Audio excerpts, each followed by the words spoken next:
Beleza, sexto ano, agora a gente vai falar sobre estudos amazônicos, tá? A gente continua falando sobre como foi que ocorreu a ocupação da Amazônia. Falamos sobre os portugueses, os jesuítas na aula passada, agora a gente vai falar sobre a outra corrente de ocupação da Amazônia, que foi no fim do século XIX. Então eu quero que vocês acompanhem aí a apostila que eu mandei para vocês, aí pelo grupo, e à medida que a gente vai acompanhando, vocês vão vendo o vídeo, tá ok? Então vamos lá. Gente, é o seguinte, vamos parte por parte. Hoje a gente vai falar sobre o fim do século XIX.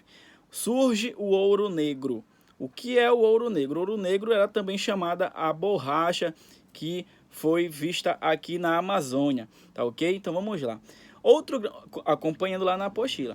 Outro grande marco na história da ocupação da Amazônia foi a Revolução Industrial. Por que a Revolução Industrial? Eu quero que vocês grifem aí. Brincadeira, não dá para grifar no celular, né?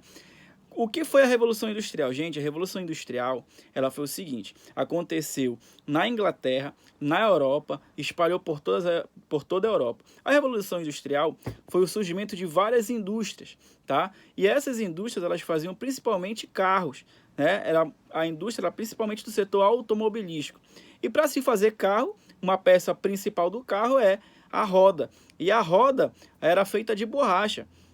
Só que antes, gente, a borracha, as rodas eram feitas todas de borracha, né? Hoje nós enchemos os pneus com ar, que são chamados pneus pneumáticos, né? Que chamam. Só que antes não, era toda de borracha, tá? Então tinha que ter muita borracha.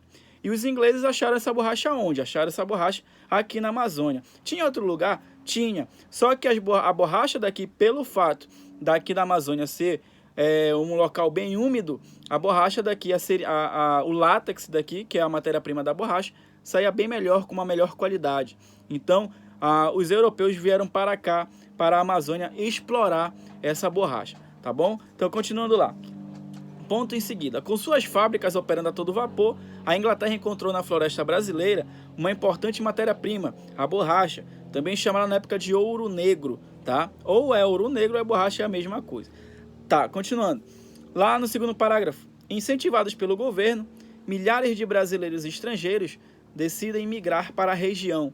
Gente, quando se descobriu o látex aqui, que tinha a seringueira aqui, a seringueira era a árvore da onde se tirava o látex, e do látex se fazia a borracha. Então aqui na Amazônia tinha muita seringueira, mas era muita mesmo, tá? Só que essas seringueiras eram espalhadas pela floresta amazônica, então tinha que fazer expedições para achar a seringueira. Só que quando descobriram que aqui tinha muita seringueira, vieram muitos estrangeiros e também muitos nordestinos.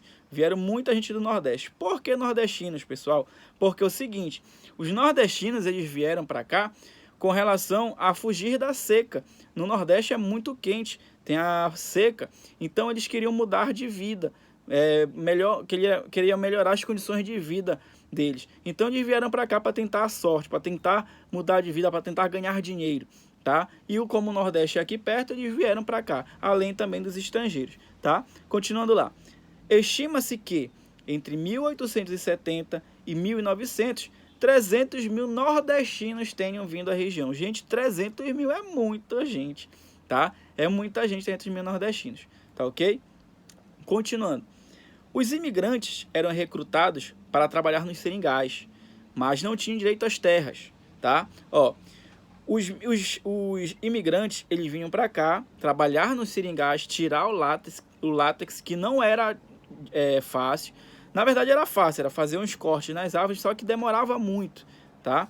Então, e o que demorava mais era achar a seringueira na floresta amazônica, que como eu falei, as seringueiras elas eram espalhadas pela Amazônia, tá? E quando eles vinham trabalhar para cá, eles não tinham direito às terras, ninguém tinha direito a nada, tá? Os imigrantes, os nordestinos, eles eram trabalhadores, eles eram funcionários, vamos dizer assim, dos chefões aqui que já tinham na Amazônia, que já eram donos das terras aqui das seringueiras. Tranquilo. Os seringais eram administrados por famílias tradicionais locais, olha aí. Os seringais aqui já tinham donos, tá? Gente, tem a seringueira, de onde sai o látex, e tem o seringal, onde fica o maior número de seringueiras, tá? Então, esses seringais, eles já eram ocupados por famílias tradicionais locais, tá ok? Que lidavam diretamente com as exportadoras inglesas instaladas na região. Essas famílias que já tomavam conta dos seringais, elas já tinham contato com os ingleses, tá? Elas já tinham esse intercâmbio entre os ingleses. Então elas já tiravam, elas usavam os nordestinos para usar, principalmente os nordestinos, para usar de mão de obra. Os nordestinos tiravam látex, davam para essas famílias tradicionais e essas famílias tradicionais vendiam para os ingleses. A venda do látex para os ingleses, o dinheiro da venda, essa família pagava os nordestinos, né, que eram os funcionários, e ficava, claro, com maior lucro, tá ok? Vamos lá. A exportação da borracha gera riquezas nunca antes vistas na região, o que permite construir as primeiras grandes obras, como o Teatro da Paz em Belém e o Teatro Amazonas. Estrada de ferro como a Madeira Mamoré também são erguidas.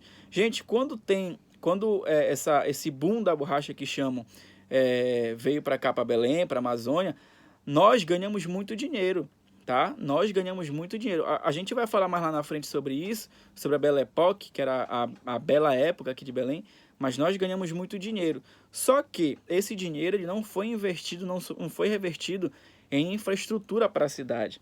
Esse dinheiro ele ficou na mão de poucas pessoas aí nessas famílias locais aí. E essas famílias locais fez algumas melhorias nas cidades, como o Teatro da Paz e o Teatro Amazonas em Manaus. Se vocês forem perceber, o Teatro da Paz e o Teatro Amazonas é quase a mesma arquitetura, tá? O teatro ele era feito, gente, principalmente para as mulheres dos barões da borracha, para poderem se divertir no domingo à noite, uma forma de entretenimento, tá? Outra coisa, os barões da borracha também, eles asfaltaram, fizeram saneamento, asfaltaram não, que na época não tinha. O asfalto, quando eu falo asfaltar, eles colocaram paralelepípedos em algumas ruas de Belém, que era o asfalto deles, vamos dizer assim, antes, né?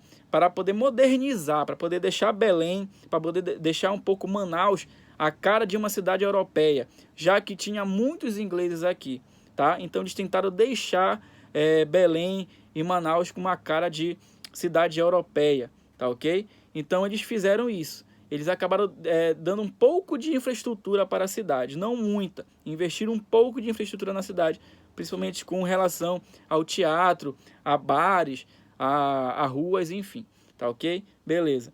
Também, outro ponto, também eles abriram a estrada de ferro Madeira Mamoré, tá? Para melhorar essa comercialização, para melhorar essa vida de imigrantes para cá, para a região amazônica.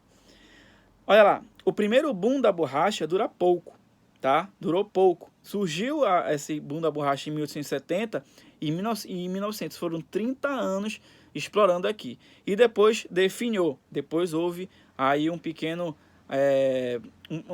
acabou entrando em crise essa produção da borracha, tá? Já em 1900, o produto começa a ser fortemente explorado na Ásia. Gente, veio um cara aqui, um asiático, ele pegou uma muda de seringueira, né, e transportou essa muda de seringueira para a Ásia. E lá na Ásia, esse cara, ele plantou as seringueiras uma ao lado da outra, tá? Facilitando a exploração da seringueira. E ele acabou vendendo mais barato. E a produção da Ásia acabou superando a produção aqui da Amazônia, tá? E era a mesma seringueira, não da mesma qualidade, mas vendia mais barato para a Inglaterra na época. Então a Inglaterra e os outros países europeus preferiram comprar essa borracha da Ásia, tá? E acabou que entrando em crise aqui a produção da borracha aqui na Amazônia, tá ok? A região amazônica entra em decadência. Esse foi o século XIX, o surgimento do ouro negro. Na próxima aula, gente, a gente vai ver sobre o segundo período da borracha brasileira aqui no Brasil, tá? E o primeiro foi o mais forte, foi esse entre 1870 e 1900, tá? Tem muita coisa para falar sobre aí o surgimento da borracha aqui no Pará, mas eu vou falar de pouco a pouco. Essa foi o fim do século XIX, onde surgiu o ouro negro, tá ok? Obrigado.